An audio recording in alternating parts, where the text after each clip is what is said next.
Jusqu'à 9h, Good Morning Business. Gérald Karsanti, bonjour, vous êtes le PDG de SAP France. Vous sortez le 15 septembre prochain un nouveau livre intitulé L'art de bâtir une équipe. C'est aux éditions Erol. C'est votre 6e livre. Oui. Vous êtes président d'une très grosse entreprise et c'est votre 6e livre. Comment c'est possible? Comme le ministre de l'économie. À quel moment, oui, mais à quel moment vous trouvez le temps de faire ça? Alors, on dort peu. Moi, j'ai la chance de pas beaucoup dormir. Donc, le week-end, le soir, très tard. Mais c'est une passion, parce qu'en fait, quand on écrit, on réfléchit, on rencontre, on discute, et dans mon métier de dirigeant, ça m'aide aussi. Alors justement, vous avez rencontré des gens très différents, tous les dirigeants un peu connus des entreprises de France. Il y a Maud Bailly, il y a Pierre Barnabé, il y a Didier Michaud-Daniel, il y a plein de profils très différents. Et vous avez essayé de sortir la substantifique moelle de comment on construit une équipe. Comment, avec des personnalités aussi différentes, vous avez trouvé un fil conducteur? C'est intéressant parce qu'en fait, on s'aperçoit d'une chose, c'est que dans la société, depuis l'après-guerre jusqu'à aujourd'hui, on a tendance, vous savez, c'est qui se ressemble, s'assemble.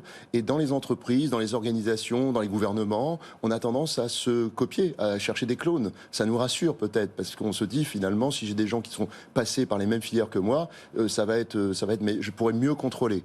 En réalité, on voit bien que la société, il faut aller chercher la différence. La diversité dans l'équipe fait la richesse, c'est la créativité, c'est les idées, c'est ce qui permet de donner du sens. Parce qu'on dit du sens, c'est un mot galvaudé, mais la réalité, c'est que lorsque l'équipe est diversifiée, ça donne du sens. Et quand j'ai été chercher les témoignages de toutes ces personnalités qui viennent d'environnements très différents, j'ai eu des éclairages incroyables. Parce qu'il y a des convergences sur certains sujets, puis après, il y a des points de vue qui sont intéressants. Alors le point commun, vous l'avez dit, c'est que vous expliquez dans votre livre, c'est la diversité des équipes. Après, il y a les grosses divergences, c'est les styles de management. Il y a les managers coercitifs, il y a les managers coach. Voilà, et puis il y a les managers collaboratifs. Est-ce qu'il y a un idéal? Est-ce qu'on doit être un manager différent selon les situations, selon les secteurs? C'est quoi les conseils que vous donneriez ce matin? Alors, il y a effectivement une théorie qui s'appelle la théorie des styles de leadership, qui a été vulgarisée par Daniel Goleman, mais elle est reprise par beaucoup. Et en fait, effectivement, quand on constitue une équipe, on a intérêt à diversifier les styles de leadership. Alors, à chaque situation, il faut des styles différents.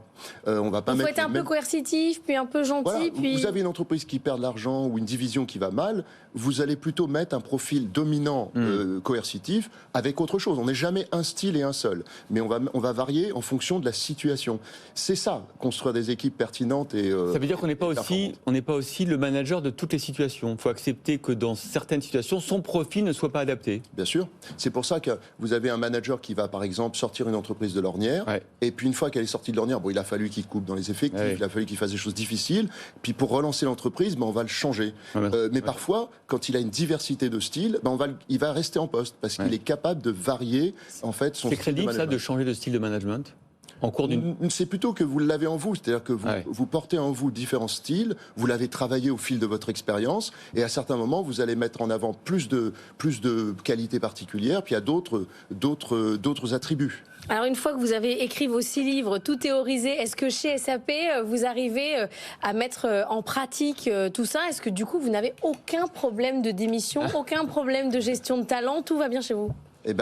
On est comme tout le monde, on fait face aux mêmes difficultés, on parle beaucoup de la grande démission actuellement. La réalité, c'est que on voit bien que c'est bien là qu'est le problème. C'est-à-dire que pour inspirer les équipes, pour faire en sorte qu'ils soient motivés, qu'ils aient envie tout simplement de rester, il faut ne pas se concentrer uniquement sur le sens, mais passer à l'utilité. Parce qu'en fait, les salariés ont besoin d'avoir un job, d'avoir l'environnement qui convient pour le faire correctement. Alors je vais être encore plus taquin que Laure. C'est quoi votre run rate, le taux de départ annuel chez SAP? Il est très faible.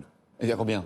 On est à moins de 3%. C'est pas beaucoup. Hein. Non, pour ce type d'entreprise, c'est pas beaucoup. Il est peut-être un petit peu supérieur en ce moment, mais il est très faible comparativement à d'autres sociétés. C'est grâce au manager que vous êtes? Non, c'est grâce à l'équipe, parce qu'on a une superbe équipe, mais c'est aussi grâce au fait que c'est une entreprise qui incarne beaucoup de valeurs. Il ne faut pas oublier que SAP, c'est la première société tech européenne, leader mondial dans l'application. Une société allemande d'origine, donc très versée dans l'environnement, très versée sur la diversité, l'inclusion, c'est des choses qui parlent aux salariés.